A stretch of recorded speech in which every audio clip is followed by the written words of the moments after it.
The gavel froze mid-air. This was not just a courtroom drama. This was the moment when a 12-year-old homeless boy, armed with nothing but his courage and the truth, stood up against a corrupt machine and changed everything. Meet Jaylen Wright. Once arrested by the very agent now on trial, Jaylen had every reason to stay silent. He had been overlooked, doubted, and dismissed his whole life. But when he recognized the real criminal hiding in plain sight, he could not hold back, because truth does not come from position. It comes from purpose. The agent on trial, FBI Special Agent Rachel Monroe, had once put cuffs on Jaylen in a mistaken identity sweep. She later cleared him and even checked in on him once she realized he had no home to return to. But that one act of decency planted a seed. And now, as she stood accused of criminal conspiracy, framed by one of her own colleagues, it was Jaylen who refused to let her fall alone. What unfolded next would stun the courtroom, the city, and eventually the nation. A corrupt jury, a silent courtroom, a loud truth. This is not just about justice. This is about redemption, bravery, and a reminder that sometimes the smallest voice is the one that carries the weight of real change. Comment: Courage can save lives. If you're ready to witness how one sentence rewrote the ending of a rigged case. Because when Jaylen spoke up, the system was forced to listen. Jaylen Wright had already lived through more than most kids his age. At just 12 years old, he called a downtown shelter in Washington, D.C., his home. His parents had died in a car crash 2 years earlier, leaving him without family, without a safety net, and without much more than a small backpack and a memory that never let go of details. He was quiet, observant, and unnoticed. But what people did not see was that Jaylen noticed everything. One cold night, while trying to sleep behind a diner, Jaylen overheard voices. He sat up and peeked through the cracked dumpster lid. 2 men, dressed too clean for the alley, stood beneath a flickering streetlight. One handed the other a thick envelope. The other man passed over a folder. No names, no words above a whisper. But Jaylen saw their faces, memorized their shoes, and caught a glimpse of the license plate as the car pulled away. He thought nothing of it until 3 days later. Sitting on the floor of the shelter, watching the old TV in the corner, he saw one of the men from the alley on screen. He was testifying in court, and not just any court. He was the key witness in a case against FBI Special Agent Claire Monroe. Jaylen froze. Claire Monroe, the woman who had arrested him for loitering outside a federal building months earlier. She had treated him with cold efficiency, no softness, no conversation, just handcuffs and silence.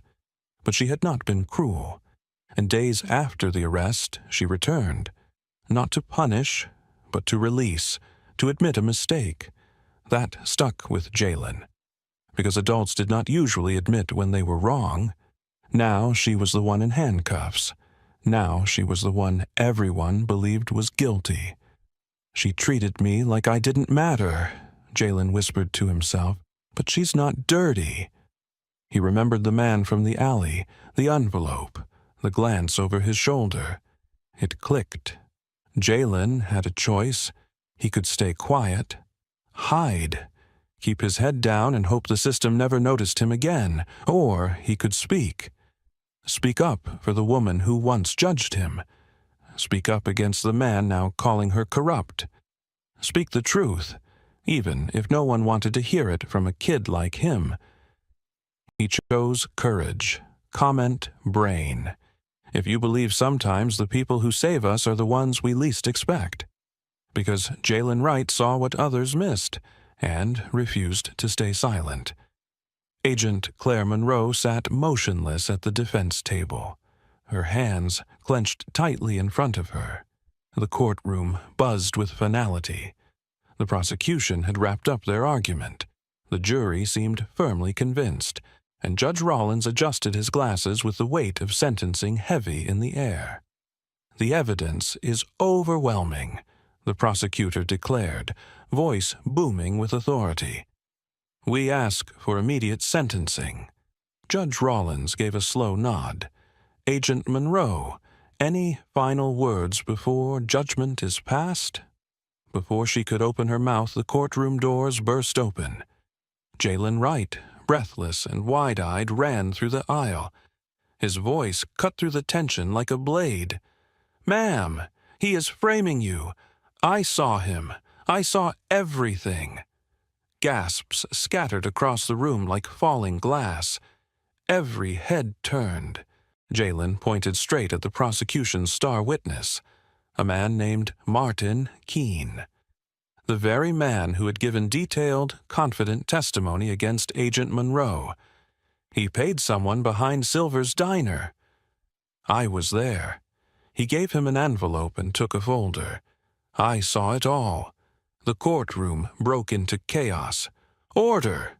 Judge Rollins shouted, slamming the gavel. "Who is this boy?" Agent Monroe stared in disbelief. "That's the boy I arrested months ago. What is he doing here?" Jalen stood firm, breathing hard. "I know, I'm just a kid. And I know you don't believe people like me. But I remember his face. I remember his shoes. And I remember what I saw." Martin Keene turned pale. The room fell into a stunned silence. Judge Rollins looked between Jalen, Monroe, and Keene.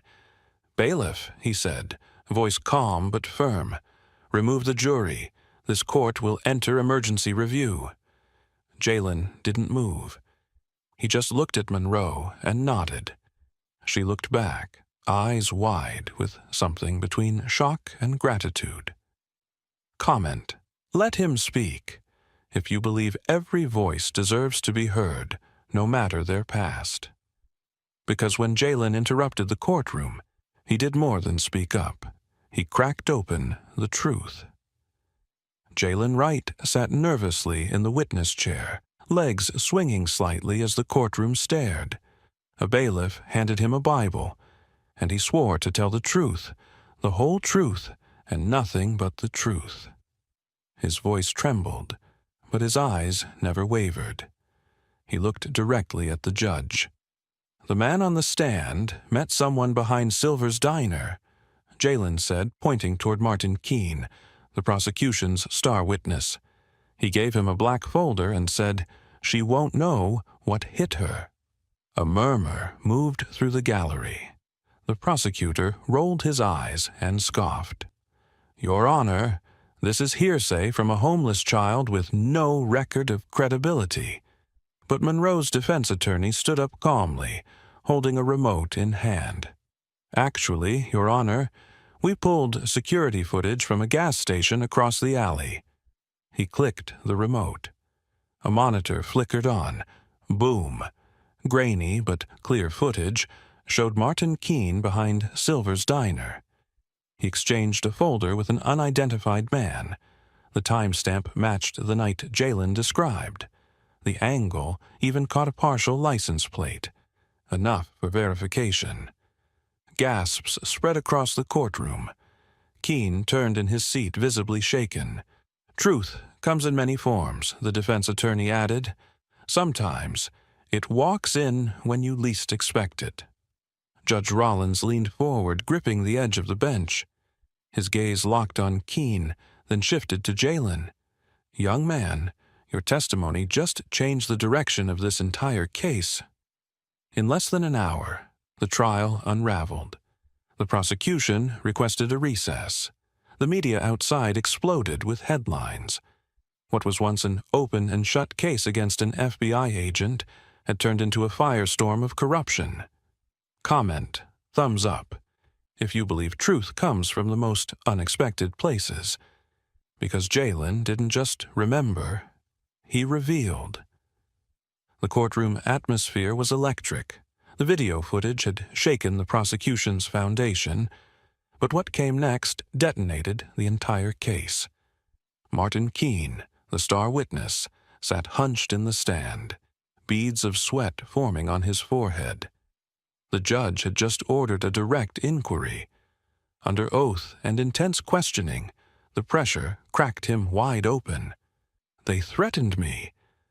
"I had no choice," Keene stammered, voice barely above a whisper. Gasps swept through the courtroom. The prosecutor paled. Monroe's defense attorney stood stone-faced as the unraveling began. Keene confessed that he had been coerced into testifying falsely against Agent Monroe, but that was only the beginning. Within hours, a deeper investigation was launched by federal authorities present in the courtroom. What emerged was a conspiracy far greater than a single corrupt witness. 2 jurors had been bribed. 3 critical documents submitted as evidence had been forged. A small but powerful internal corruption ring had been operating beneath the surface, one that had now been exposed, all thanks to the courage of a 12-year-old boy. Judge Rollins, face flushed with disbelief and fury, slammed his gavel with a thunderous crack. "All charges against Agent Claire Monroe are dropped. An investigation will be launched immediately into all parties involved. This court is adjourned." The courtroom erupted. Reporters scrambled to file breaking news. The jury was dismissed. And at the center of it all, Jalen stood still. Agent Monroe turned slowly to him. Her voice was quiet, almost disbelieving. "Why would you help me? After everything?" Jalen looked up, his eyes steady. "Because I know what it's like to not be believed. And no one deserves that." Tears welled in Monroe's eyes. Comment, "Justice wins," if you felt chills hearing Jalen speak truth to power. Because the fight for justice is not about age or status. It is about courage. In the days following the courtroom bombshell, the fallout was swift and far-reaching. The FBI launched a full internal review, uncovering layers of misconduct that had long been buried beneath false loyalty and silence. At a nationally televised press conference, the Bureau made a rare acknowledgement. Standing before a wall of cameras, the FBI director paused, then said clearly, "We thank Jalen Wright for his courage. Because of him, a serious breach in justice was stopped." Jalen stood quietly off to the side, dressed in a shirt too big and shoes a little worn, but with a presence that could not be ignored. Agent Claire Monroe, now exonerated, requested that she be placed in charge of Jalen's case. "He saved my life," she said to the review board. "The least I can do is help him live his." After weeks of hearings, paperwork, and psychological evaluations, Monroe was granted temporary guardianship of Jalen. With his consent, she opened her home to him, beginning a new chapter neither of them had seen coming. It was not a fairy tale, but it was real. Jalen moved into Monroe's modest townhouse just outside the city. He got his own room, the first he'd had in years. Posters of athletes and comic book heroes lined the walls. A sketch pad sat on the desk, always open. Dinners were quiet at first. Monroe was careful not to overstep. Jalen was cautious not to let his guard down.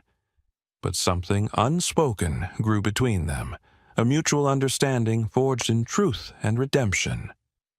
"We're not friends yet," Jalen said one night over spaghetti, "but we're not enemies anymore." Monroe smiled. "Fair enough." They went grocery shopping together. She helped him register at a new school. He taught her how to use a popular sketch app. And gradually, trust began to replace trauma. Jalen's story became a symbol of how even the most broken stories could find healing. Not perfection, not quick fixes, but healing through truth and effort and time. Comment, heart eyes, if you believe even broken stories can find healing.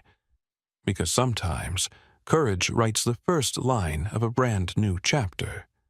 Months after the courtroom collapse and the formation of an unexpected new home, Jalen Wright stood under the bright lights of a national youth leadership stage. The room was full of dignitaries, students, community leaders, and families. He had been chosen to receive the National Courage Youth Award. Wearing a clean blazer, the sleeves still a little long, Jalen stepped up to the podium. Behind him stood Claire Monroe, hands folded, her eyes already brimming with emotion. The applause faded. The room quieted. Jalen took a breath. "I didn't save an agent," he began, his voice steady but sincere. "I saved someone who deserved a second chance, just like I did." There was no flourish, no grand statement, just truth, clear and humbling. He looked out into the crowd and continued, "People thought I didn't matter, that I was just a kid with no future. But someone gave me a reason to speak up. And I realized that second chances aren't gifts, they're decisions. I made mine." He paused, then glanced back at Monroe. She stepped forward and gently took his hand. The entire auditorium rose to its feet. Applause echoed across the room. Some wiped tears. Others clapped until their hands ached.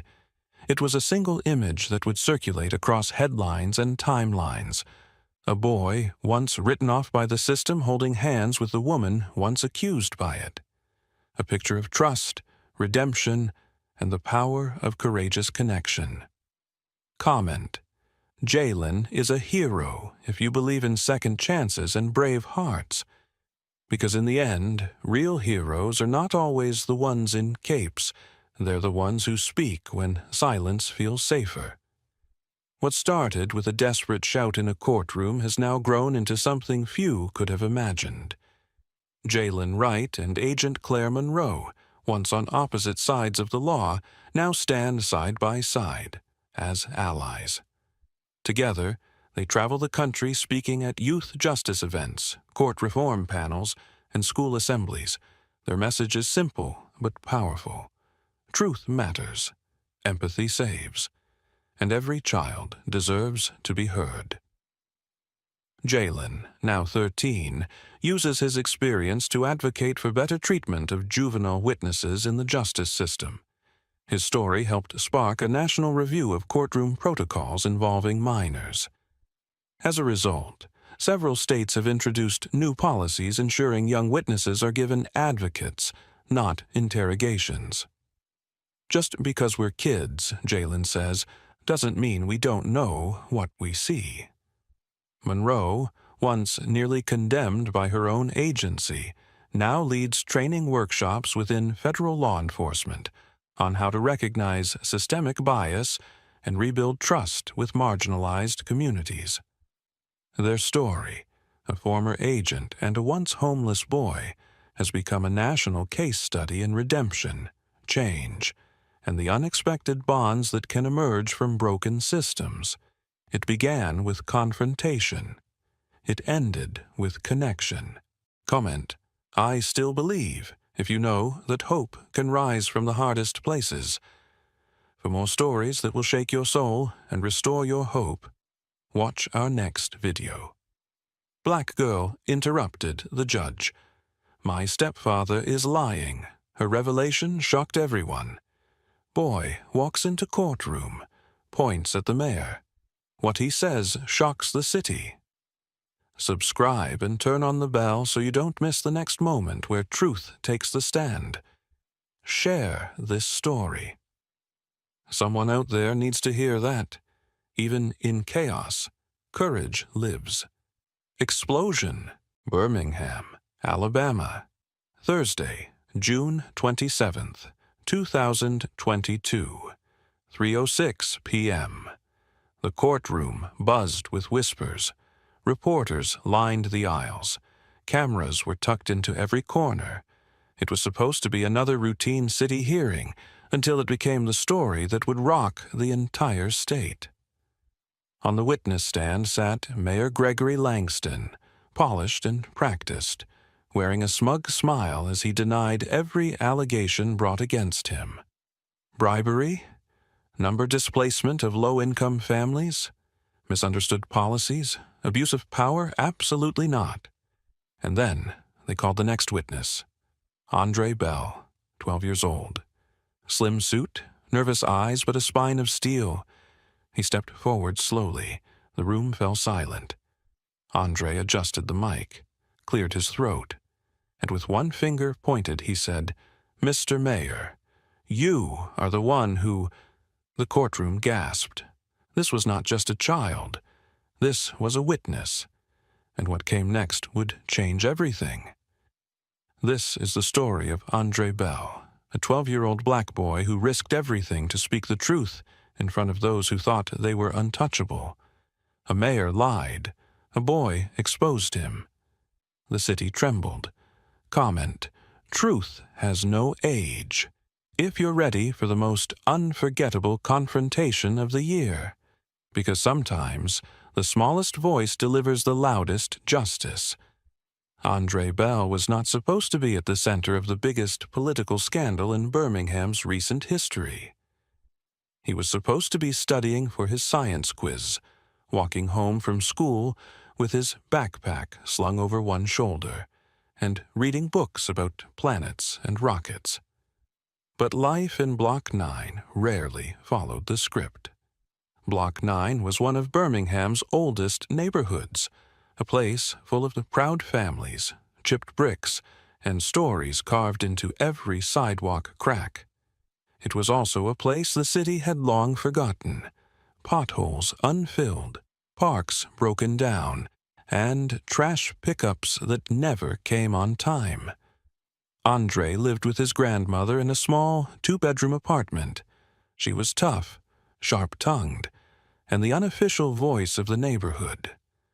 When something needs saying, she told him often, you don't wait for someone else to say it.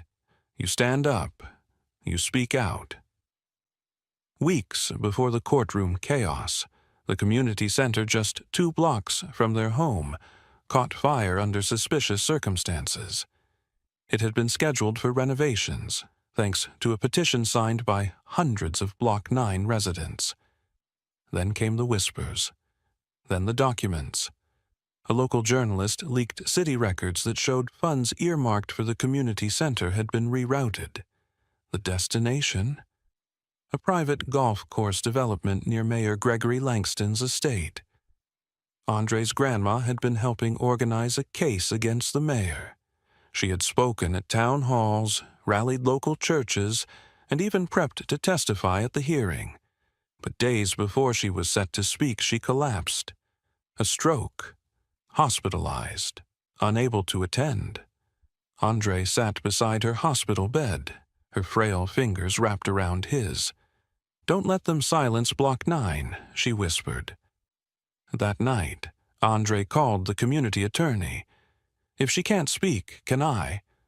The lawyer hesitated. "She taught me how to speak the truth," Andre said. "So now I will." He spent the night rereading every petition, every flyer, every handwritten note his grandmother had saved. He memorized her words, her tone, her fire. He practiced in front of the bathroom mirror at the hospital, adjusting his voice to carry not just his message, but hers. When the morning came, he dressed in the suit she had bought him last Christmas. It was a little big at the shoulders, the pants hemmed roughly by a neighbor with sewing skills and good intentions. But when he looked in the mirror, he did not see a boy. He saw a voice ready to be heard. Comment brain if you've ever had to step up when no one else could. Because Andre didn't just inherit her words. He carried them to the stand. The incident. "Mr. Mayor, you are the one who—" The courtroom was packed. Every seat was filled with reporters, city officials, and residents from Block 9. People whispered, exchanged glances, and scrolled through their phones, waiting for what was expected to be just another city corruption hearing. At the center of it all sat Mayor Gregory Hale, calm and composed. exuding the confidence of a man who believed himself untouchable. His expensive suit was crisp, his smile unwavering. The mayor leaned back in his chair, his voice smooth and controlled as he addressed the court. "I have dedicated my life to serving this city with integrity. Any claim against me is simply a misunderstanding." His words were polished, but the room was tense.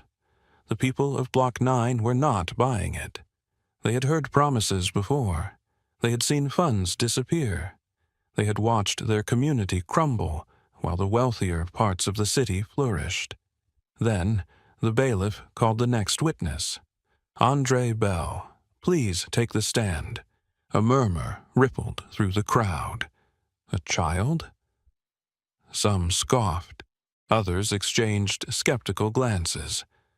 What could a 12-year-old possibly contribute? Andre walked forward, his small frame dwarfed by the massive courtroom. He adjusted the tie his grandmother had made him wear. His palms were sweaty, but his jaw was set with determination. The prosecutor approached the bench. "Andre, do you know why you are here today?" Andre cleared his throat and nodded. "Yes, sir." The mayor smirked, watching with amusement.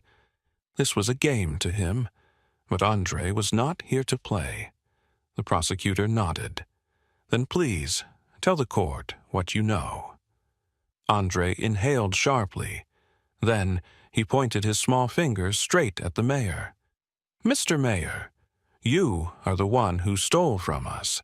You let my neighborhood rot while you watered grass by your mansion. You took our hope and burned it for luxury." A collective gasp swept through the courtroom. Mayor Hale's face lost its color. His fingers gripped the edge of the table. The mayor scoffed, shaking his head.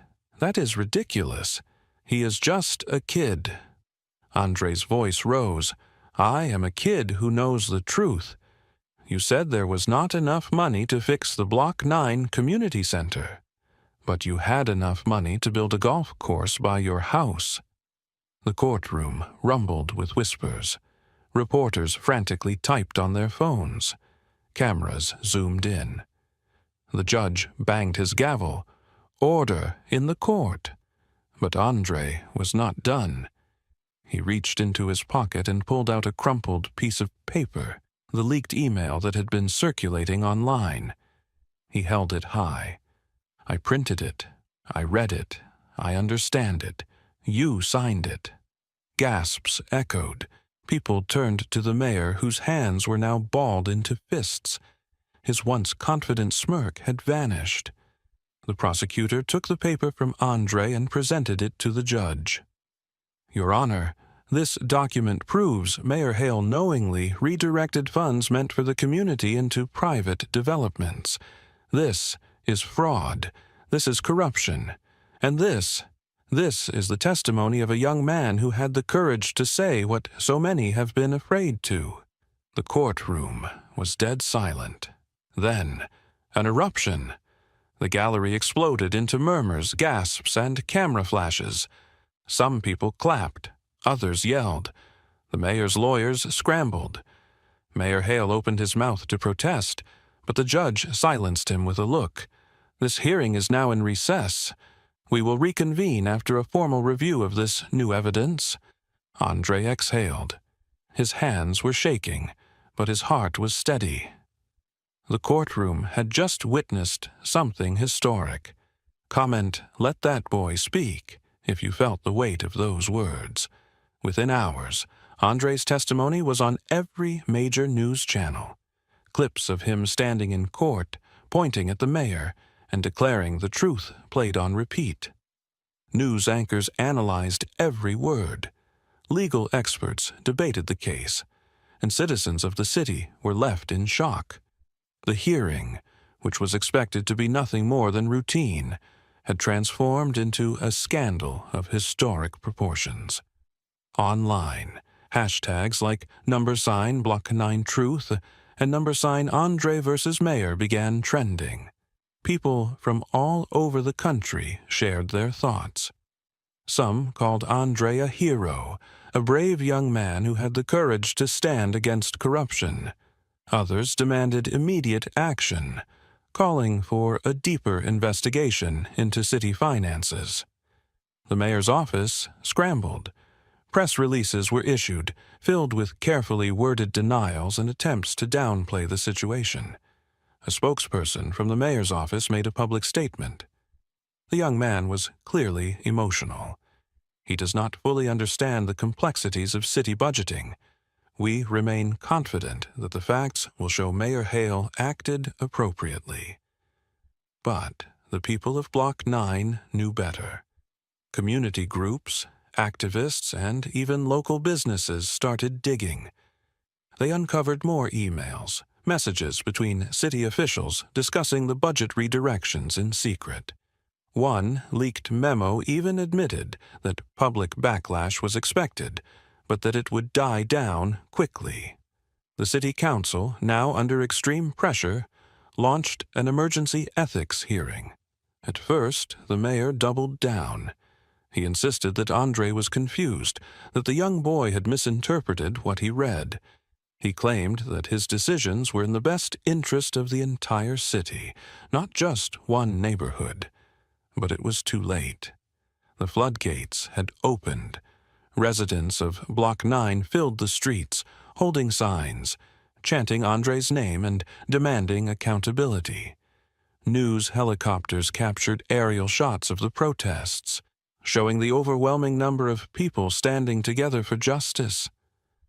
Andre's grandmother, still in the hospital recovering from her illness, was interviewed by a local reporter. Lying in her bed, weak but determined, she managed a proud smile. "That's my boy," she said. "Told y'all not to underestimate him." The clip of her words went viral. It was replayed on television, quoted in newspaper headlines, and shared across social media. Andre, meanwhile, was still processing everything. He never intended to become the face of a movement. He just wanted to tell the truth. But now, people were looking to him for more. His words had ignited something much bigger than he had ever imagined.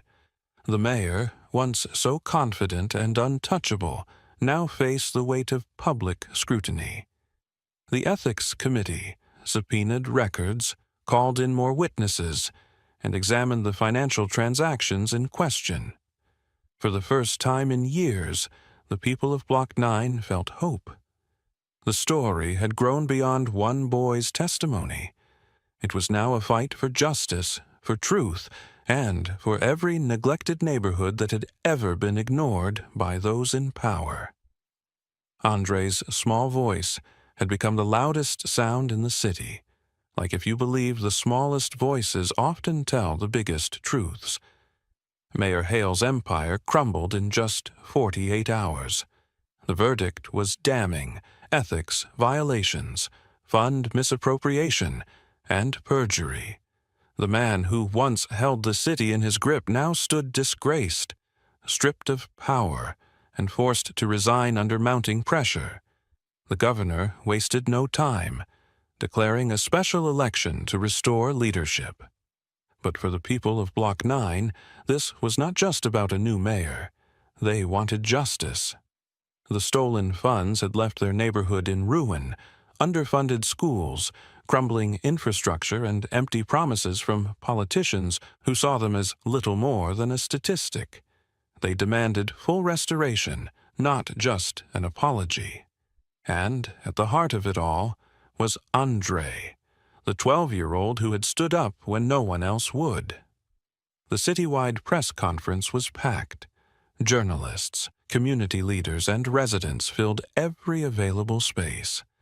The tension was electric, a mixture of anger, hope, and the undeniable truth that the city's children had paid the price for corruption. Andre stood at the podium, his small hands gripping the edges, his expression steady. He took a deep breath, exhaling slowly before leaning into the microphone. The room fell into absolute silence. "I wasn't brave," he said. his voice clear and unwavering. I was just tired of pretending grown-ups always do the right thing. For a moment, the words hung in the air. A stark and brutal truth spoken by a child who had carried more weight than any adult in that room. Then the crowd erupted. Applause, cheers, and a swell of emotion swept through the press conference hall. Cameras flashed, capturing the moment that would define not just Andre's fight, but an entire movement. The microphone squealed as a reporter leaned forward. "Andre, what do you hope happens next?" Andre glanced at his mother, then at the residents of Block 9 who had stood by him through it all. "I hope they put the money back where it belongs. I hope no kid has to sit in a school without books, or drinks from a water fountain that smells like rust. And I hope we stop acting like kids can't see when things are wrong." The mayor's absence left a void, but it also left a choice. The city could sweep this moment under the rug like so many before it, or it could be the spark of something greater. The people in that room, the people watching from their homes, knew what they had to do. Outside, signs filled the streets. "Justice for Block 9. No more corruption. We stand with Andre." The movement was no longer just about one neighborhood. It was about an entire city waking up. A journalist spoke into the camera, her voice barely cutting through the roar of the crowd. "This is not just about politics. This is about accountability, about communities refusing to be ignored any longer." And at the center of it all stood Andre, a boy who had carried the weight of justice on his young shoulders. He did not smile in victory. He did not gloat. He simply stood there, knowing the fight was not over, but also knowing he had taken the first step when no one else would. Now, it was the city's turn. Type "Justice for Block 9." If you believe Andre carried more weight than any adult in that room. The winds of change swept through Block 9, carrying with them the promise of a new beginning. The special election ushered in a new mayor, one who vowed to reinvest in underserved communities. Words became action as the city turned its focus toward healing and rebuilding. The first project was the heart of Block 9, the community center. Once a symbol of neglect and corruption, it was now reborn. The city rebuilt it from the ground up, a state-of-the-art facility dedicated to education, mentorship, and civic engagement. At the grand opening, a gleaming plaque was unveiled above the entrance, the Bell Center for Justice, a tribute not only to those who had fought for change, but to the belief that justice begins at the community level. Andre stood among the gathered crowd, his presence quiet but undeniable. The boy who had sparked a movement now watched as his neighborhood flourished. He had never wanted fame, nor did he see himself as anything more than a kid who refused to stay silent. Yet, the impact of his courage was undeniable. A journalist stepped forward, microphone in hand. "Andre, you stood against corruption when no one else would. How does it feel to see all of this come to life?" Andre glanced at the newly built center, then at the families who would finally have a safe space to gather and grow. "I'm not a hero," he said simply. "I'm just a kid with good teachers." The mayor, standing nearby, nodded in agreement. "And we are all better for listening to him." The changes did not stop with Block 9. Andre's fight had ignited a citywide initiative to ensure funds were protected, schools were properly supported, and youth voices were included in policy discussions. More than that, it inspired a movement, one that extended beyond city limits. Andre's efforts earned him a full academic scholarship, an opportunity that ensured his future would be as bright as the one he helped create for others. But he did not stop there. As a newly appointed youth ambassador for civic education, he traveled to schools, speaking with students about their power to hold leaders accountable. He taught them what he had learned the hard way, that justice is not a privilege. It is a right that must be defended. One evening, as the sun cast golden hues over the city, Andre walked past the Bell Center for Justice. Inside, children laughed, students studied, and a mural depicting the strength of the community stretched across the far wall. It was no longer just a building. It was a promise fulfilled. A passerby stopped him, a father holding his young daughter's hand. "My son used to play basketball at the old center before it fell apart," the man said. "Now, thanks to you, my daughter will have a place to learn and grow." "Thank you, Andre." Andre smiled, shaking his head. "Don't thank me. Just promise to keep fighting for what is right." The man nodded, his grip on his daughter's hand tightening. Always. As the city lights flickered on, illuminating a future shaped by accountability and hope, Andre knew his work was far from over, but for now, he allowed himself a moment to take it all in. A new beginning for Block 9 had arrived. Drop a, "If you think every city should have kids like Andre holding adults accountable."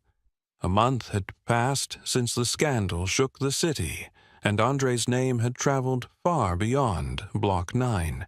His words had sparked not just change, but a movement. Now, he stood at the state capitol, invited to speak before lawmakers, educators, and leaders who had seen what a single voice could do. The chamber was packed, every seat filled. Rows of politicians sat at attention, some shifting in their chairs, some leaning forward, eyes fixed on the young boy standing behind the grand wooden podium. The weight of history pressed down on the room, but Andre carried it with the same quiet determination that had made the city listen. He adjusted the microphone. The murmur of the crowd faded into silence. He took a deep breath, then spoke. "I know what you all want to say," he began. "You want to tell me I'm brave. You want to tell me I'm special." He paused, scanning the faces before him. "But I'm not." A ripple of surprise moved through the audience. He continued, "I was just a kid who saw something wrong and spoke up. That should not be brave. That should be normal." A hush settled over the room, the weight of his words sinking in. Andre's gaze swept across the chamber, finding the teachers who had encouraged him, the community leaders who had stood by him, and the reporters who had followed his journey from the beginning. "Don't clap for me," he said. "Clap for the next kid who's watching and wondering if they should speak up." He let the words linger before driving his final point home. Yes, you should. The room erupted. The applause was thunderous, echoing off the high ceilings. Some lawmakers stood immediately, others followed, until the entire chamber was on its feet. Teachers wiped tears from their eyes. Even the most hardened politicians seemed visibly moved. Andre stepped back from the podium, allowing the moment to live on its own. He had said what needed to be said, and now it was up to them to carry it forward. Later, as he walked through the grand hallways of the Capitol, a young girl approached him, no older than 10. She clutched a notebook to her chest, her eyes wide with something between awe and determination. "Mr. Andre?" she asked hesitantly. "How do you know when it's time to speak up?" Andre crouched down to meet her gaze. "If you see something that makes your heart hurt," he said, "then it's time." She nodded solemnly, as if taking an unspoken vow. Andre watched as she disappeared into the crowd, knowing she would not be the last. His speech would be replayed on television, printed in newspapers, and quoted in classrooms. But none of that mattered as much as the simple truth that had carried him through this journey. One voice, when used with courage, could change everything. Comment: Andre is a giant, if this young man's courage left you speechless. Andre Bell reminded an entire city that truth does not care about age, status, or fear. It only needs a voice willing to rise above silence. His journey, from a boy who dared to question authority to a symbol of justice, proved that courage does not come from power, but from conviction. Block 9 would never be the same. The stolen funds had been restored. The Bell Center for Justice stood as a beacon for the community, and accountability had taken root in a system that once thrived on neglect. But more than policies and buildings, it was the people who had changed. Parents listened more. Teachers encouraged harder. Kids, watching Andre stand before lawmakers and demand better, realized they, too, had a voice. The echoes of his fight traveled beyond city limits. Schools across the country discussed his story. Activists cited his words. Civic leaders invited young voices into conversations where they had long been absent. One moment, one boy, a ripple that refused to fade. Andre never sought recognition. When asked about his role in everything that happened, he would simply shake his head and say, "I just told the truth." The rest was up to everyone else, and that was the power of it all. His belief that the responsibility did not end with him. His speech at the state capitol was replayed in classrooms and homes, reminding people everywhere that silence enables injustice, but a single voice can shake even the most powerful foundations. Change did not stop with Andre, nor should it. His story was not just about him, it was about every child, every community, and every moment when someone faces the choice to speak or stay silent. One voice, one moment, one city, forever changed. Watch our next story. Black girl walks into court. What she says about her stepfather leaves the judge frozen. Subscribe and turn on that bell to follow real stories of truth, transformation, and bravery. Share this now.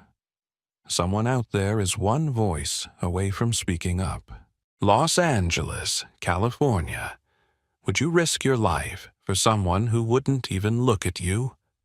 Los Angeles was a city of extremes. Towering skyscrapers, luxury cars, and celebrities walking red carpets. But beneath the glow of flashing lights and billion-dollar mansions, there was another world, one where people like Malik existed. At just 12 years old, Malik had already learned more about survival than most people would in a lifetime. He had been homeless for as long as he could remember. His mother had passed away when he was young, and with no father in the picture, he had been left to fend for himself. While other kids worried about school and video games, Malik worried about where he would sleep each night. He spent his days searching for food in dumpsters behind restaurants, slipping into abandoned buildings when the nights grew too cold, and avoiding the dangers that lurked in the streets. He had no family, no home, and no one looking out for him. Most people ignored him. Some walked past him like he was invisible, their eyes fixed on their phones or the pavement in front of them. Others cast him pitiful glances before quickly looking away, uncomfortable with the sight of a child struggling alone. And then there were those, the rich, the privileged, who looked at him with disgust, as if his very presence was an inconvenience. But despite everything, Malik never lost his kindness. He had learned that the world was cruel, but he refused to let it change who he was. If he found extra food, he shared it with the other homeless people in his neighborhood. If he saw someone else struggling, he offered what little he had. And even on the worst nights, when the hunger gnawed at his stomach and the cold crept into his bones, he held on to hope. Because deep down, Malik believed that kindness mattered, even when no one else saw him, even when the world treated him like he didn't exist. He knew that his actions defined him, not his circumstances. Some nights, he would sit on the sidewalk near a cafe, watching families eat, laughing together, sharing meals he could only dream of. He imagined what it would be like to sit with them, to feel full, to have someone waiting for him at home. But those thoughts never lasted long. He knew better than to wish for things that weren't meant for him. But Malik never let himself grow bitter. He would smile at strangers, hoping that maybe one day someone would smile back. He would pick up discarded blankets and give them to those worse off than him, even if he had little himself. He had nothing, yet he gave everything. The city moved fast, and the people in it moved even faster. But Malik, he waited. He waited for a moment, for a sign, for something to prove that his kindness wasn't wasted, that his belief in people, in goodness, in second chances, wasn't foolish. And one day, that kindness would change his life forever. Where are you watching from? And what time is it? It was midday in Los Angeles, the sun blazing overhead as luxury cars cruised through the pristine streets of an upscale neighborhood. Beyond the towering gates and pristine driveways, the world felt untouched by struggle. But just outside one of those grand estates, Malik sat on the sidewalk, adjusting the old blanket he had found that morning. It wasn't much, but it was something. His stomach growled, but hunger was nothing new. He leaned back against the cold metal of a street lamp, watching the world move around him. People walked past, lost in their own lives, their sunglasses shielding their eyes from everything they didn't want to see, including him. He had long since grown used to being invisible, just another forgotten soul in a city that had no place for him. A sleek, black car pulled up to the curb nearby, its tinted windows rolling down just enough to let out the hum of the air conditioning. The back door swung open, and out stepped a woman dressed in a flowing yellow dress, the fabric catching the light like liquid gold. Her diamond earrings sparkled as she moved, her heels clicking against the pavement. Malik recognized her. Everyone did. Patricia Kensington, wife of billionaire investor Charles Kensington. Her face was everywhere. Magazines, television interviews, charity events. To most, she was the image of elegance and wealth. To Malik, she was just another rich person who would never notice someone like him.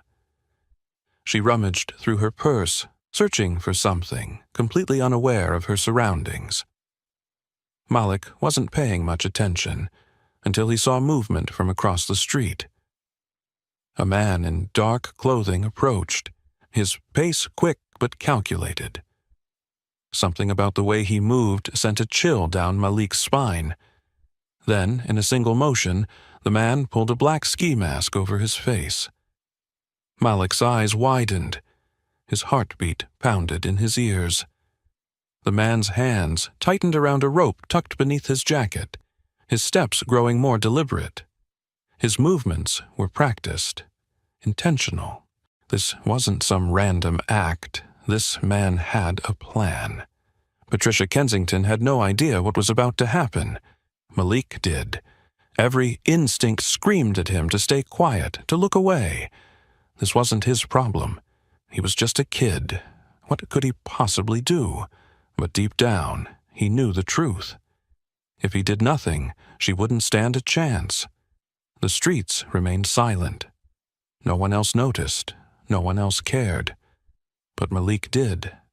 His hands trembled as he pushed himself up from the pavement. His breath was unsteady, fear pulsing through him. He had been in dangerous situations before, but never like this. Never with someone else's life on the line. He looked around, hoping someone, anyone, would step in. But the street was empty. The security guards at the estate entrance were distracted, talking amongst themselves. The man in the ski mask was closing in, his grip tightening around the rope. Malik took a deep breath, forcing himself to move. He didn't have a plan, didn't have time to think. All he knew was that if he didn't act now, he might never forgive himself. He stepped forward, opening his mouth to shout. And in that instant, the man turned his head, locking eyes with him. The world around him seemed to slow down. Malik watched, frozen for a split second, as the masked man lunged forward, wrapping an arm around Patricia Kensington and clamping a gloved hand over her mouth. Her eyes went wide with terror, her body jerking violently as she tried to fight him off. She thrashed, kicking her heels against the pavement, her hands clawing at his arm, but he was too strong. The grip he had on her was tight, controlled. This wasn't his first time doing something like this. Malik's heart pounded as he looked toward the mansion. The people inside were too far away, the high iron gate muffling any sound. The estate's security team, once so intimidating, now seemed useless, standing near the entrance, unaware of the danger just yards away. Patricia tried to scream, but the man pressed down harder, muffling her voice against his gloved palm. Her muffled words barely reached Malik. "He is after me. He wants me dead. Please help me." Her body twisted in desperation, her breath coming in short, panicked bursts. She tried to break free, but the kidnapper was already dragging her backward, toward a dark alley between the buildings. Malik had seconds to act, or she would be gone. His body trembled. Every instinct told him to run in the opposite direction, to disappear before the man saw him. He had spent years surviving by avoiding trouble, by staying out of the way. This wasn't his fight. But then he saw the sheer terror in Patricia's eyes. She was just like everyone else, someone who never looked at him, never acknowledged his existence. And yet, in this moment, she needed him. Malik swallowed hard, his fists clenching. He had no weapon, no plan, but he had his voice. And if no one else was going to do something, then he had to. He took a deep breath, forcing the fear down. Then he ran straight at them. "What book are you reading?" Malik acted without thinking. His fingers closed around a jagged rock near his feet, and before the kidnapper could react, he hurled it with all his strength. The rock struck the man's temple with a sickening thud. The kidnapper staggered, momentarily dazed, his grip on Malik's shirt loosening. It was only a second, but a second was all Malik needed. Patricia saw her chance. With a desperate cry, she drove her knee into the man's stomach and yanked herself free. She stumbled backward, gasping for breath, her expensive gown torn at the sleeve. "Run!" Malik shouted, grabbing her arm. He didn't wait for her to process what had happened. There was no time. He pulled her toward the mansion's iron gates, their footsteps echoing off the pavement. The kidnapper recovered fast.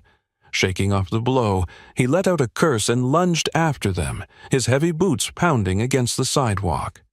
Malik could hear his rapid footsteps closing in. The man was bigger, faster. Malik knew he wouldn't be able to outrun him, but maybe he didn't have to. Instead of sprinting straight for the gates, Malik veered sharply to the right, dragging Patricia with him. They darted down a narrow alleyway between two buildings, barely squeezing through the gap. The kidnapper skidded to a stop at the entrance, hesitating. He was too large to move as easily through the tight space. Malik's lungs burned as he ran, dodging trash cans and broken crates. He had no idea where the alley led, but it didn't matter. They just had to keep moving. He could hear Patricia's frantic breathing beside him, her high heels clattering against the ground. he could also hear the kidnapper behind them, grunting in frustration, shoving obstacles aside, determined not to lose his prey. Malik risked a glance behind him. The man was still following, his face twisted with fury. But then, another sound. Footsteps. Voices. The mansion's security guards were emerging from the front entrance, drawn by the commotion. "Hey, stop right there!" one of them barked. The kidnapper froze. His head snapped toward the approaching guards, his body tensed as if deciding whether to fight or flee. Then, with another muttered curse, he bolted in the opposite direction, disappearing into the city streets. Malik skidded to a stop, his chest heaving. Patricia collapsed against the alley wall, her entire body shaking. Tears streamed down her face as she tried to catch her breath. "You saved me," she whispered, her voice barely audible. Malik wasn't sure what to say. He had never spoken to someone like Patricia before, someone so far removed from his world. But in that moment, none of it mattered. He had done what he knew was right. He turned toward the mansion's entrance. The security guards were rushing toward them now, their radios crackling with frantic updates. For the first time in his life, someone was coming to help. But the real question was, what would happen next? As Patricia wiped her tear-streaked face, she looked at Malik with something he had never seen before. Respect. She had been saved by someone society had ignored. The weight of that realization sat heavy in the air between them. The security guards reached them, their expressions a mix of concern and confusion. "Are you all right, Mrs. Kensington?" one asked. She nodded slowly, but her gaze remained on Malik. He braced himself for what would come next. Accusations, assumptions. That was how it always went. But instead, Patricia did something no one else ever had.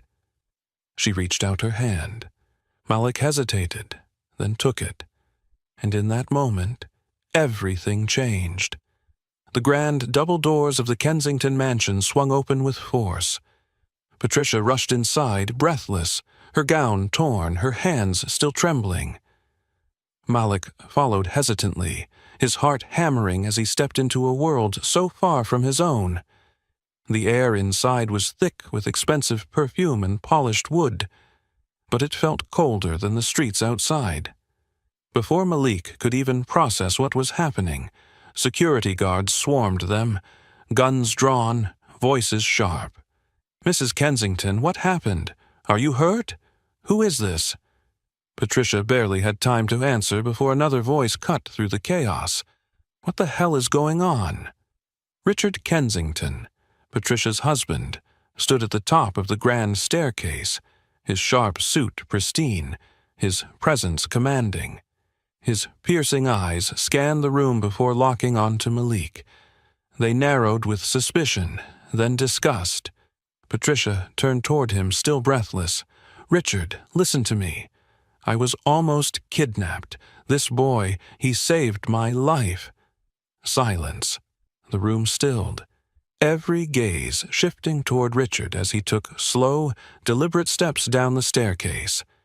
His expression barely changed as he looked Malik up and down, the tattered clothes, the dirt-streaked face, the old sneakers worn down to almost nothing. Then he scoffed. "So, what do you want, kid?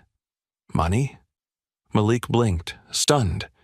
He had prepared for many things, a thank you, disbelief, maybe even dismissal, but not this. I just wanted to help," Malik said quietly, his voice uncertain. Patricia's eyes widened, as if she, too, was realizing something for the first time. Her husband's cold indifference, the immediate assumption that no act of kindness could come without a price. Richard let out a short, humorless laugh. "Right. Well, congratulations. You played hero for a night. Now, if you're done, I'm sure we can arrange something for you. $200, maybe some food." His voice dripped with condescension, his wallet already in hand. Malik's stomach churned. He wasn't sure if it was anger or disappointment, but either way, he hated it. Hated the way Richard looked at him like he was a stray dog begging at the door. Hated that his instincts screamed at him to take the money and walk away, because that was what the world expected of him. He squared his shoulders, lifting his chin slightly. "I don't need anything from you," he said, forcing strength into his words. Richard's brow lifted in amusement, as if Malik's refusal was some kind of joke. "Oh, no need to act noble, kid. Everyone wants something." Patricia flinched at her husband's words. Something shifted in her eyes, a quiet, dawning realization. Malik saw it, but Richard didn't. He was too busy pulling out a wad of cash, holding it out like a prize. "Take it. Buy yourself some shoes. Whatever it is you people need." Malik clenched his fists. He wanted to throw the money back in Richard's face. He wanted to turn and walk away without another word.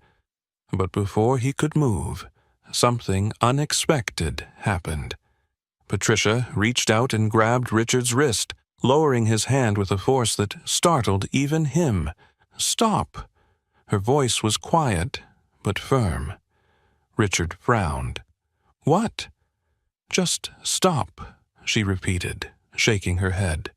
"This boy saved my life, and you're treating him like he doesn't matter, like he's beneath us." Richard opened his mouth, but for the first time in their marriage, Patricia didn't let him speak. Malik watched as something in Patricia's posture changed. A shift, a realization, a line being drawn in the sand. Something incredible had just happened, and none of them would ever be the same again. The tension in the room thickened like an approaching storm. Patricia still held Richard's wrist, her grip tightening as she repeated her words. "This boy saved my life, Richard. You owe him everything." Richard scoffed, yanking his hand free. "I owe him nothing." Patricia inhaled sharply, turning to Malik, her gaze softening. For the first time, she truly looked at him, not as a street kid, not as someone beneath her, but as a person. A boy who had risked his life for a woman who had never even acknowledged his existence before today. "Then I'll do it myself," she said, her voice unwavering. She knelt in front of Malik, taking his hands gently in hers. "Do you have a home?" Malik swallowed hard. He shook his head. Richard let out a low, impatient sigh. "Patricia, what are you doing?" She ignored him, keeping her focus on Malik. "Where do you stay? Do you have anyone? Family?" "No," Malik said quietly. "Just me." Something in Patricia's expression broke. Her polished, carefully controlled exterior cracked, revealing something raw, something real. She turned back to Richard, her voice steadier than before. "If you won't reward him, I will." Richard's face twisted in disbelief. "What exactly are you saying?" Patricia rose to her feet, straightening her posture. "I'm saying this boy deserves a future, and I'm going to make sure he gets one." Malik's breath caught.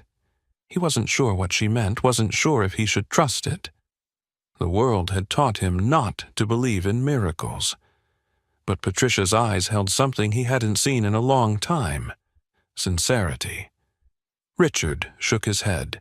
"You're being ridiculous. This kid is not our problem." Patricia's jaw tightened. "That's the problem with people like us, Richard. We think we can pick and choose who matters." Her voice dropped, filled with something colder. "But I refuse to live like that anymore." Richard stepped closer, lowering his voice. "Do you even hear yourself? This is absurd. You don't just take in a street kid off the sidewalk like some charity project." "Why not?" she fired back. You'd rather throw money at the problem and walk away. That's what you always do, isn't it? Fix it with a check and forget about it. Well, not this time. Malik stood frozen, unsure whether to stay or run. He had never seen anyone challenge a man like Richard Kensington before. People like Richard always won. But now, standing in his own home, surrounded by his wealth, Richard looked smaller than he ever had before. "This isn't up for debate," Patricia continued. "He saved my life. And now I'm going to change his." Malik blinked. "I don't want anything," he said quickly. "I didn't do it for—" "I know." Patricia cut him off, her voice softer now. "That's why you deserve this." Richard exhaled harshly, rubbing a hand over his face. "So what? You want to bring him into our home, let him live here, raise him." Patricia's lips pressed together. Then finally, she nodded. "Yes." A stunned silence followed. Malik's heart pounded. This couldn't be real. It had to be a dream, some cruel trick. People didn't just change overnight. People didn't just do things like this. But Patricia had made up her mind, and what happened next would change everything. Days later, Malik found himself standing in front of a beautiful townhouse. It felt surreal. The windows gleamed in the sunlight, the garden out front was perfectly trimmed, and the scent of fresh flowers filled the air. He had never stepped foot inside a home like this before. And now, somehow, it was his. Patricia stood beside him, her hands gently resting on his shoulders. "This is your chance," she said, her voice filled with certainty. "Don't waste it." Malik swallowed, gripping the straps of the new backpack Patricia had given him. Inside were fresh clothes, a notebook, and a scholarship offer to a private school. He had never even dreamed of something like this. A real education. A safe place to sleep. A chance at a future. Richard never fully accepted it, but he didn't fight it either. That was enough. He barely acknowledged Malik now, choosing instead to stay buried in his work, avoiding the subject altogether. But Patricia? She made sure Malik felt like he belonged. She took him shopping for school supplies, made sure he had warm meals, and even sat with him at night when he struggled to adjust to his new life. It wasn't easy. At first, Malik felt like an outsider, like he didn't deserve any of it. He had spent so many years being ignored, being invisible, that part of him still expected to wake up on the streets again. But each day, little by little, he started to believe. He sat in a real classroom, surrounded by students who had never known hunger the way he had. He walked through hallways lined with lockers instead of alleyways filled with garbage. He went to sleep in a bed instead of on the cold concrete. But the biggest change wasn't the house, the school, or even the food. It was the feeling of being seen. For the first time, Malik felt like he mattered. One evening, as he sat at the kitchen table finishing his homework, Patricia walked in, holding a framed certificate. She placed it in front of him, smiling. "It's official," she said. "Your scholarship is fully covered. You have everything you need to build a future." Malik stared at the paper, his vision blurring slightly. He traced the edges with his fingers, barely able to process what it meant. "I don't know how to thank you," he whispered. Patricia sat down across from him. "You don't have to. Just promise me one thing." He lifted his eyes to meet hers. "What?" "When you're in a position to help someone else, do it. No matter who they are, no matter where they come from. Be the person you needed when you were alone." Malik nodded, swallowing the lump in his throat. "I promise." That night, as he lay in bed staring at the ceiling, he thought about how much had changed. A week ago, he was just another invisible kid on the streets. Now, he had a chance, a real chance. Malik had saved a life that night. And in return, he got a future he never thought possible. He had no idea that one act of bravery would change everything. But in the end, it changed his life forever.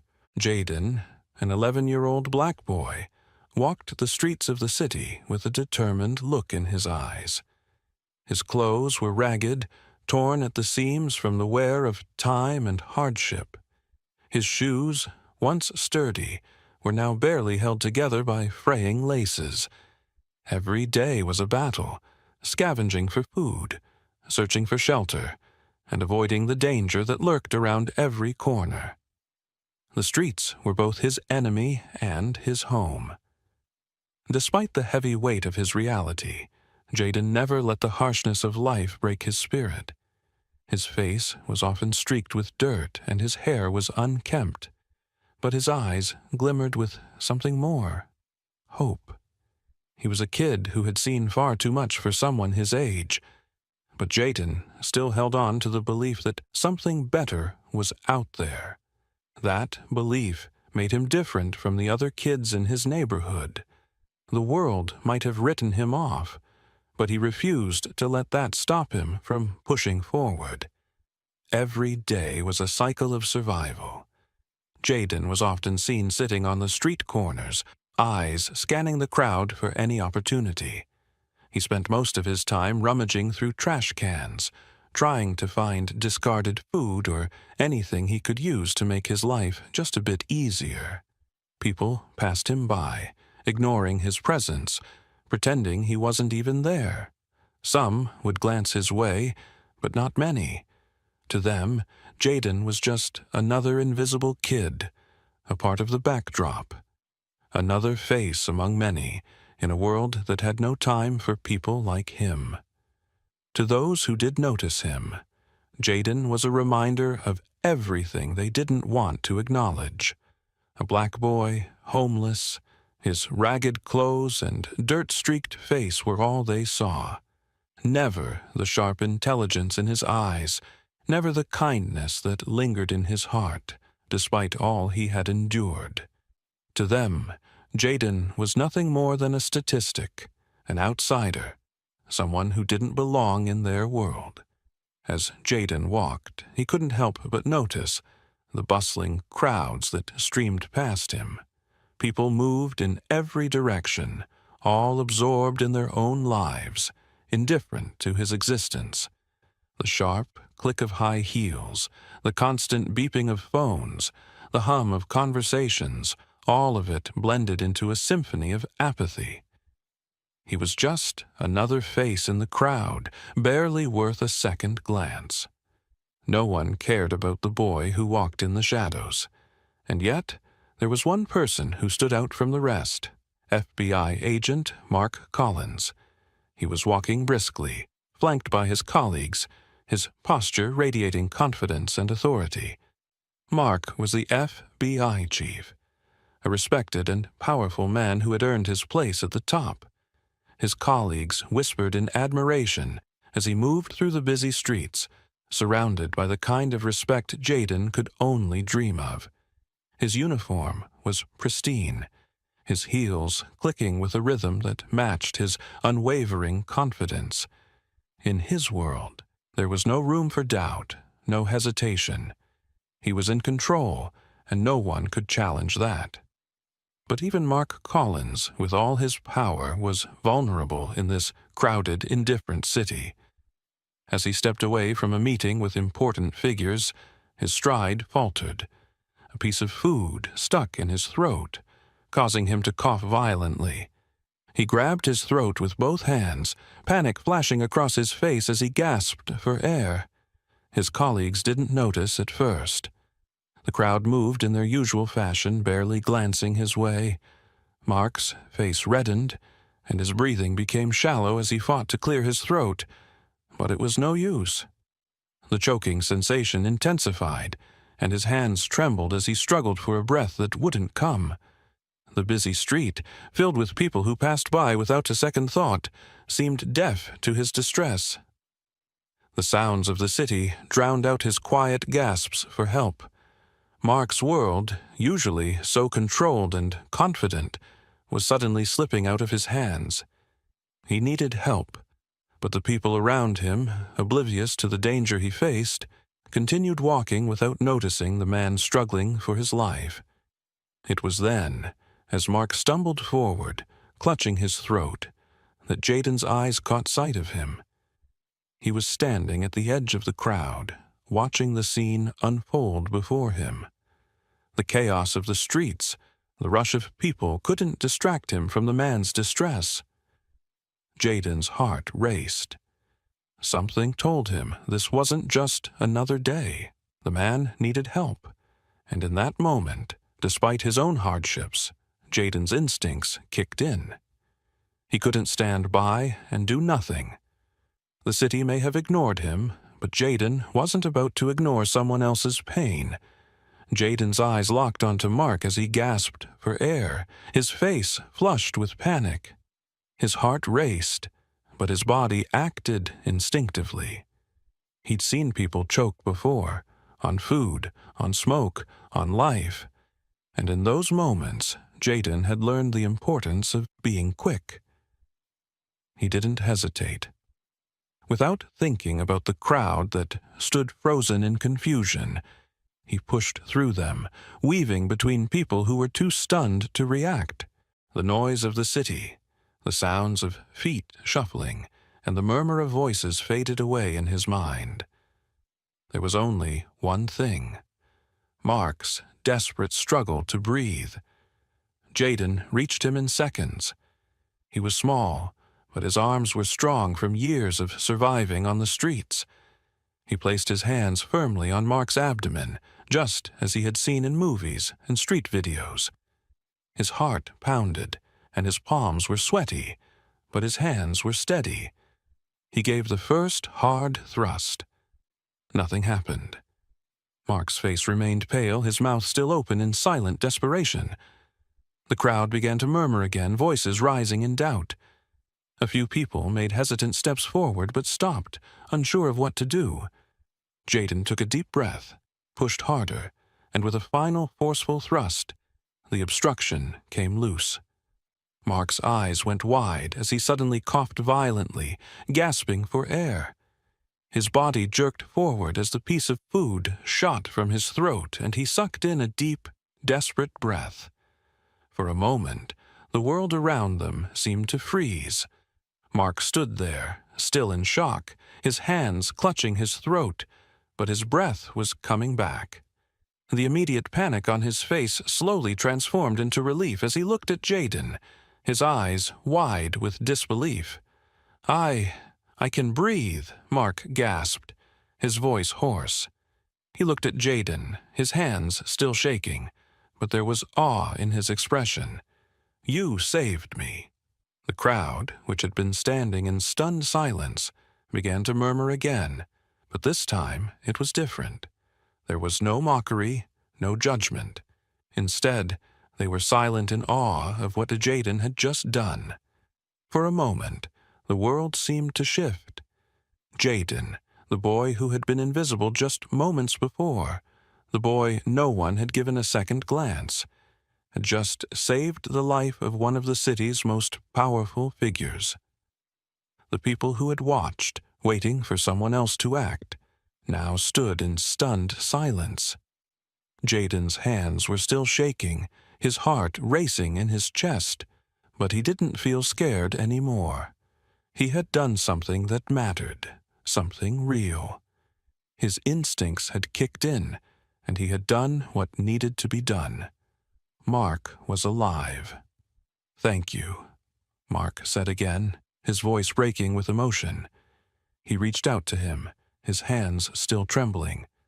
Jaden stood there, not sure how to respond. His life had been filled with moments of fear and survival, but now, right here, he had made a difference. The crowd, realizing what had just happened, began to move. Their stares shifted from suspicion to admiration, but Jaden didn't notice them. He was too busy staring at Mark, watching as he slowly regained his composure. "I didn't know what to do," Mark whispered, his voice still strained. "You saved my life." Jaden nodded, his chest swelling with a sense of pride. It wasn't about recognition. It wasn't about proving anyone wrong.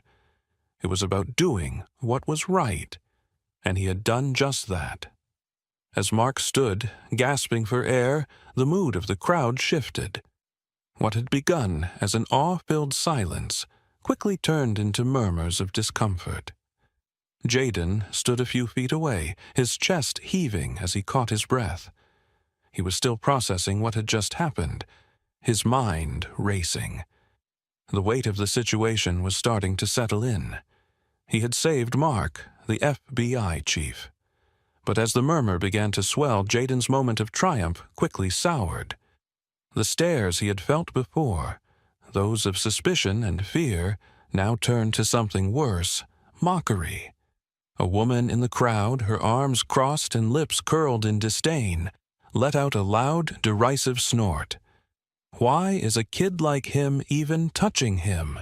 she said, her voice dripping with contempt. "Just looking for attention." Jaden's stomach twisted as the words landed like stones in his chest. He had done something good. He had saved a life. And yet here he was, being belittled for it. He looked around, hoping to find someone, anyone, who would step in, but the crowd only grew more hostile. A man, wearing an expensive suit and a smug expression, looked down at Jaden with a dismissive sneer. What does he even know about saving lives? Probably just wanted to get noticed. His tone was full of judgment, as though Jaden's very existence was beneath him. The man's words stung deeper than anything Jaden had ever felt. Jaden's exhaustion grew as he stood there, trying to ignore the cruel remarks. The crowd continued, unfazed by the fact that Mark was alive because of his quick thinking. Their judgments were louder than the relief in Mark's voice. "You know," a woman behind Jaden added, her voice dripping with disbelief, "he's just a homeless kid. What kind of hero could he be?" The words echoed in Jaden's ears, filling him with confusion and frustration. They didn't see him for who he was. To them, he was just a black child from the streets, no different from any other. They couldn't see past their assumptions. They couldn't see the compassion in his eyes, the desperation he had felt to save Mark, the selflessness that had driven him to act. Jaden stood silently, every word from the crowd cutting deeper. He had done what they couldn't, what they didn't even think to do. But none of that mattered. They weren't interested in the truth. They weren't interested in the fact that he had acted in a moment of crisis. They only saw his skin, his poverty, and his background, and because of that, he was nothing more than an inconvenience in their minds. He looked at Mark, standing a few feet away, still recovering. His eyes were filled with gratitude, his breathing slowly returning to normal, but he didn't speak up. Instead, the space around them filled with the jeers of people who couldn't see the situation for what it truly was. "Probably thinks he's a hero now," someone muttered behind Jaden, just loud enough for him to hear. "What does he think? We're all going to thank him for that." Jaden's fists clenched at his sides, but he remained silent. He knew that arguing with them would be pointless. They had already made up their minds about him, and nothing he could say would change that. For a brief moment, Jaden felt the weight of their cruelty, but then just as quickly, he remembered why he had acted. He had saved Mark. He had done something right, and no matter how they saw him, nothing would take that away. Mark stood tall, his body still trembling from the shock of almost losing his life. But his eyes were now filled with fire. The last remnants of panic had faded, replaced by an overwhelming sense of clarity. As the crowd continued to whisper, their mocking glances still directed at Jaden, Mark could feel the weight of their judgment like a heavy cloak. He wiped his mouth, still feeling the lingering tightness in his throat, and as he took a steadying breath, he turned to face the crowd. His gaze cut through them like a blade, his jaw set with unwavering determination. The whispers faltered, and the group fell into an uncomfortable silence. He stepped forward, his voice firm and filled with authority. "This child just saved my life," he said, his tone cutting through the air like a clap of thunder. "What you're doing right now is disgusting." The crowd froze. The insults and mockery that had been aimed at Jaden, that had been thrown carelessly into the space around them, suddenly felt insignificant in the presence of Mark's powerful words. He wasn't just speaking for Jaden. He was speaking for every person who had ever been judged based on their appearance, their background, or the color of their skin. He took another step forward, his voice growing stronger with each word. "You see a black child who's homeless, and you immediately assume he's nothing. But look at him. He's the only one here who had the courage to act. You don't see his worth because of his skin, but he's worth more than all of you put together." His words struck like a fist to the gut. The onlookers were silenced, their eyes now wide with realization. They hadn't just mocked Jaden. They had missed the opportunity to see a hero standing right in front of them. A boy who had acted with bravery when no one else would. Mark's gaze shifted to Jaden, his admiration for him now palpable. He turned back to the crowd, his voice unwavering as he continued, "Don't you dare judge him. He is a hero. Just because he looks different from you doesn't make him any less." His words echoed in the silence that had now descended upon the crowd, a stark reminder of the prejudice that had clouded their minds just moments before. Jaden stood there, his heart pounding in his chest. He had saved Mark. He had done what no one else could or would do, and now Mark, someone so powerful and so respected, was standing up for him. He could hardly believe it. The shame and doubt that had flooded him earlier began to fade. The onlookers who had once been quick to judge were now staring at Jaden with a different kind of awareness. Some avoided his gaze, embarrassed by their previous comments, while others seemed to reflect on Mark's words. The silence stretched on, uncomfortable and heavy, as they were forced to reckon with the injustice they had just perpetuated. Mark took a deep breath, his eyes never leaving the crowd. "You don't know him," he said, his voice softer but no less powerful, "but I do. And I will make sure the world knows that this child, this boy, is worth more than your ignorance." The silence hung for a moment longer, then slowly began to break. The crowd shuffled, some turning away, others lowering their phones. The harsh words, the mockery, the assumptions, all of it had been exposed for what it truly was, shameful and unfounded. Mark, with one final glance at Jaden, walked away with his colleagues, leaving the crowd to reflect on their actions. Jaden stood in the middle of the street feeling something new, a sense of dignity. For the first time in his life, he felt seen for who he truly was. Mark walked toward Jaden, his steps slow and deliberate. The chaos of the crowd seemed to quiet as he approached him, his gaze softening. The tension in the air, thick with the weight of his words, hung heavy around them. Mark stopped just in front of Jaden, his face filled with gratitude and admiration. He crouched down to Jaden's level, his knees pressing gently into the concrete. For a moment, the world around them seemed to disappear.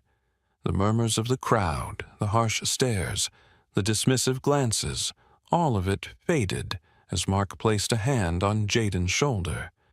"Thank you," he said, his voice sincere. "You're a true hero." Jaden's heart skipped a beat. He had never expected this, never imagined that someone like Mark, someone so powerful and respected, would speak those words to him. For a moment, he felt the weight of his praise settle in. But it wasn't just his words that struck him. It was the way he saw him, the way he truly saw him, not as just a homeless black boy, but as someone with value, someone worthy of respect. Mark reached down and carefully removed his FBI badge, the symbol of his authority and power. He held it in his hand for a moment, his fingers wrapping around it as he looked at Jaden. Then, with a deep breath, he held it out to him. "You deserve recognition," he said, his voice filled with both emotion and determination. "You deserve everything I can give you." Jaden stared at the badge, his hands shaking slightly as he reached out to take it. The weight of it, both physically and symbolically, seemed to anchor him in place. It wasn't just a piece of metal. It was the acknowledgement of his worth. It was a proof that his actions, his heart, and his bravery had made an impact in a way that words could never fully describe. The crowd, still standing at a distance, had begun to shift. Phones that had once been held high, capturing every moment of Jaden's supposed crime, slowly dropped to the sides of their owners. The sounds of murmuring started to grow, though this time the tone was different. It was quieter, almost sheepish. Some of the onlookers shifted uncomfortably, their faces flushed with embarrassment. They began to understand. In that moment, just as Mark had said, Jaden hadn't acted out of a desire for attention. He had acted out of compassion. He had saved a life, and the color of his skin had nothing to do with it. One by one, the apologies began. "I'm sorry," a woman said, her voice barely audible. "I should have never assumed." She trailed off, and another voice followed. "I was wrong. Thank you." Even those who had spoken the harshest words now seemed to realize the depth of their mistake. The once hostile crowd, which had stood against Jaden, now stood in collective silence, realizing the enormity of their bias. The damage had been done, yes, but in this moment, Jaden had done something that they could never undo. Their misconceptions had been shattered. As Mark stood and watched, he felt a small sense of peace. He had done what he could for Jaden, but it was clear that his bravery, his selflessness, had done the heavy lifting. It had not just saved his life. It had exposed a truth far deeper than any of them could have imagined. True worth cannot be measured by appearances. Jaden, holding the badge in his hand, stood a little taller, his chest swelling with pride. The world had seen him for the hero he was. The next day, the story of Jaden's heroic act spread like wildfire. News outlets picked up the story, and soon headlines across the city were dominated by the tale of the homeless boy who had saved the FBI chief's life. The story wasn't just about a dramatic rescue, it was about something much deeper. It sparked conversations about racism, prejudice, and the judgments people made without knowing the truth. Jaden, who had once been invisible to the world, was now at the center of a citywide awakening. No longer seen as just another street kid, Jaden was recognized for his bravery, his selflessness, and his courage in the face of the crowd's harsh judgment. The world was finally seeing him for who he truly was, a hero. People who had once looked past him, ignored him, or assumed the worst about him, now saw a young man with a future full of potential. And that potential was finally being recognized, not just by the city, but by someone who had the power to change his life. Mark, now a firm ally, stepped in to offer Jaden the future he deserved. He promised to help him access education, resources, and opportunities. With Mark's support, Jaden began to leave behind the streets he had known so well. For the first time, he could imagine a different life. A life where he wasn't defined by his circumstances, but by the choices he made and the person he was becoming. Mark's promise wasn't just about helping Jaden. It was about giving him a chance to grow and thrive. He wanted him to be more than just a survivor of hardship. He wanted him to become someone who could stand tall, knowing his worth, and contribute to the world in ways that no one, including Jaden, had ever dreamed possible. The city, once oblivious to Jaden's existence, was now forced to reflect on their preconceived notions and biases. What had happened on that street had changed something deep within them. It was no longer just about race, class, or background. It was about recognizing the humanity in everyone, regardless of where they came from or how they looked. It was a lesson in humility, empathy, and the power of kindness. In the final moments of the story, we see Jaden walking alongside Mark, the cityscape behind them reflecting the change that has taken place, both in the physical world and in the world of their hearts. No longer a homeless boy, Jaden was now a young man full of promise and potential. He had been given a second chance, a chance that many others never get. But what was even more powerful was the transformation in the hearts of those who had once looked at him as nothing more than a statistic.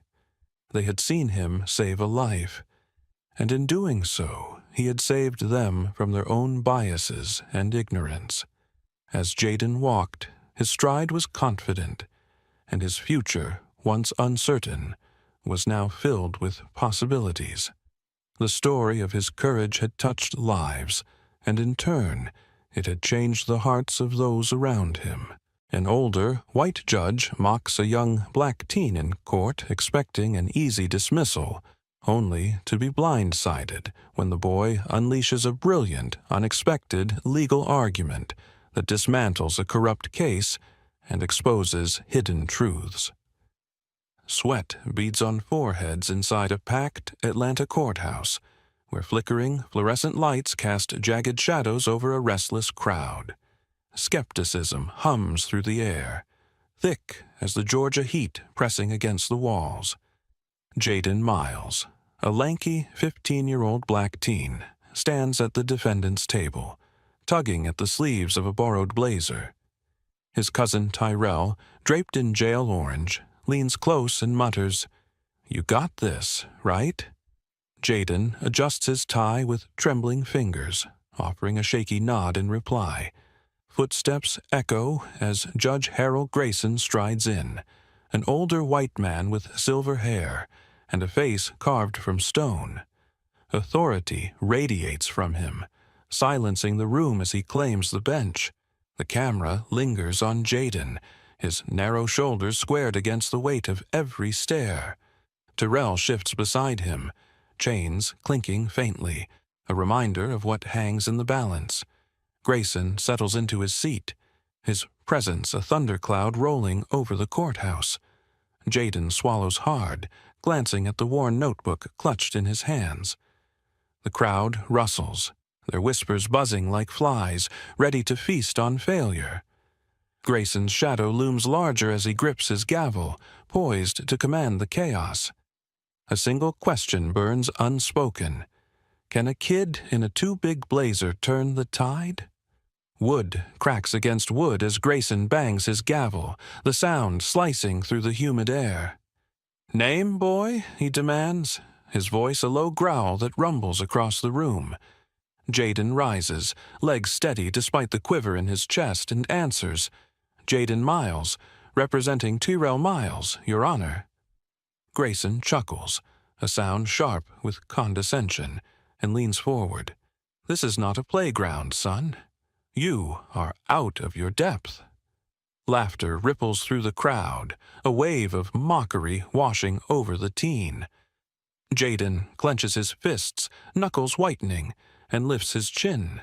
"Depth is not the issue, Your Honor. Truth is, silence falls, sudden and heavy, as every eye locks on the boy who dared to speak back. Grayson's smirk fades, his eyes narrowing into slits, and a flicker of unease dances across his stern features. Jaden opens his notebook, pages creased from countless nights of study, and the room holds its breath. The crowd's snickers dissolve into a tense hush, their skepticism teetering on the edge of doubt. Tyrell watches, his jaw tight, hope warring with fear behind his gaze. Grayson shifts in his seat, fingers tightening on the gavel, as if sensing a shift he cannot yet name.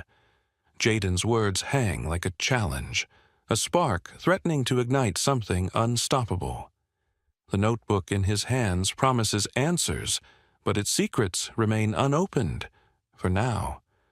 Grayson's authority, once ironclad, wavers under the weight of a 15-year-old's defiance. The crowd leans forward, caught between disbelief and curiosity, their restlessness morphing into anticipation. Tyrell's fate dangles on a thread, and Jaden holds the shears. One misstep could unravel everything, yet the teen stands firm, his voice a lifeline in a sea of scorn. What lies in that notebook, and can it rewrite the story etched in the judge's glare? The air crackles with stakes too high to ignore, pulling every soul in the room toward the edge of what comes next. Sunlight struggles through cracked blinds in a cramped row house nestled in Atlanta's rough West End. Graffiti streaks the walls outside, a chaotic tapestry of survival etched into brick. Jaden, 13, hunches over a rickety table, library books on law splayed before him. His pencil scratches furiously as he flips pages, determination blazing in his young eyes. A voiceover cuts through the quiet. Mama raised me alone after Dad got locked up. Wrong place, wrong time. I swore I would learn the system that took him. Shadows shift across the room, hinting at sleepless nights and a vow carved deep. The books tower higher, each one a weapon forged from desperation. Dust swirls around Jaden as he underlines a passage, his brow furrowed with purpose. The row house groans under the weight of its own decay, a mirror to the world he aims to challenge. His mother's footsteps echo faintly down the hall, unseen but ever present, a tether to the life he fights for. Resolve hardens his features, a boy outgrowing his years too fast. Questions linger in the air. What drives him beyond these walls, and how far will that fire carry him? The table wobbles under his elbow, but his focus never breaks. Every note a step toward reclaiming what was stolen. Bars clang shut as present-day Jaden faces Tyrell in a stark jail visiting room. Tyrell's voice cracks with urgency. They say I robbed a store. I was at work. Jaden slams a file onto the scratched table, papers spilling like battle plans. It is a frame-up, like Dad. I will fight it. His words strike hard, a promise forged in shared blood and old wounds. Tyrell's eyes dart, fear clashing with a fragile hope, as Jaden's hand grips the file tighter. The room feels smaller, the weight of injustice pressing in from every corner.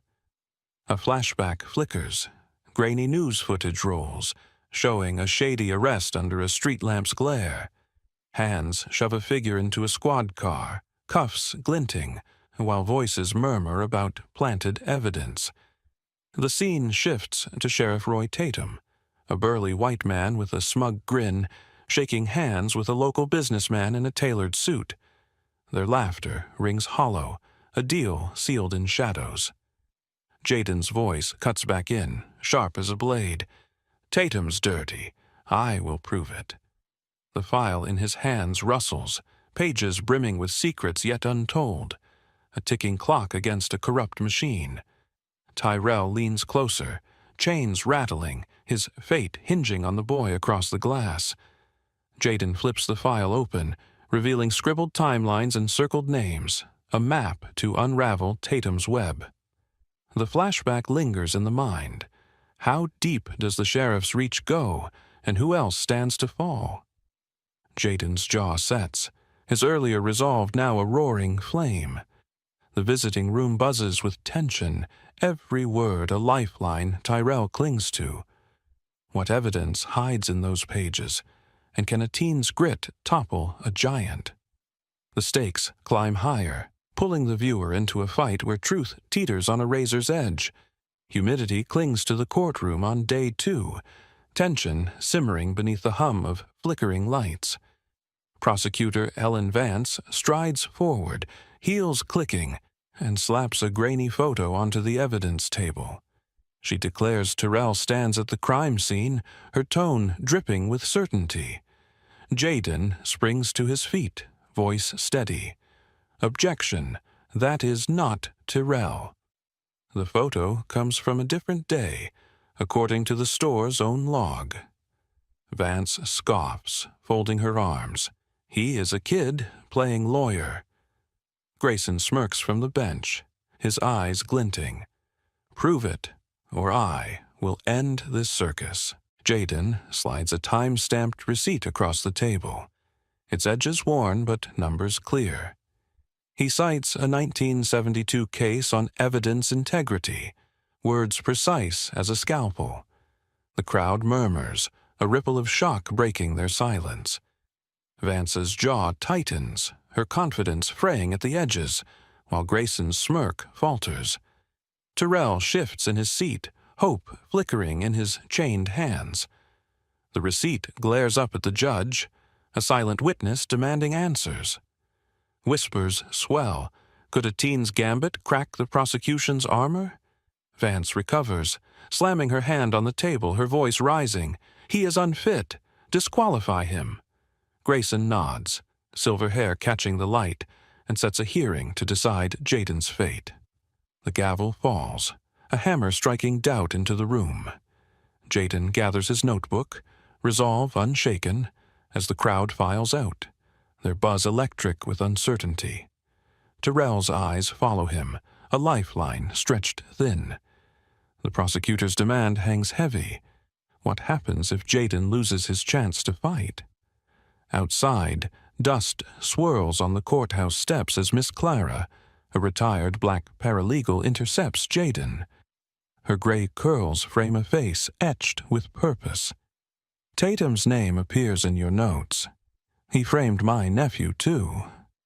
She presses a faded arrest report into his hands, ink smudged but legible. Dig here. Jaden stares at the paper, its weight more than its pages suggest. Clara's eyes bore into him, a challenge and a plea woven together. The crowd thins, leaving them in a pocket of stillness. Jaden unfolds the report, scanning lines that hint at buried lies. Tatum's shadow looms larger, a thread tying past to present. Clara steps back, her parting glance a spark to fuel his fire. The notebook in his grip bulges with new questions. How many lives has the sheriff tangled in his web? Tyrell's case teeters, and now another name joins the fight. The receipt rattled the courtroom, but this report promises a deeper cut. Will it expose the rot or bury Jaden under its weight? Voices fade as Jaden stands alone, the arrest report trembling slightly in his grasp. Grayson's threat to disqualify him looms, a clock ticking toward silence. Vance's sneer echoes, matched by the crowd's growing doubt.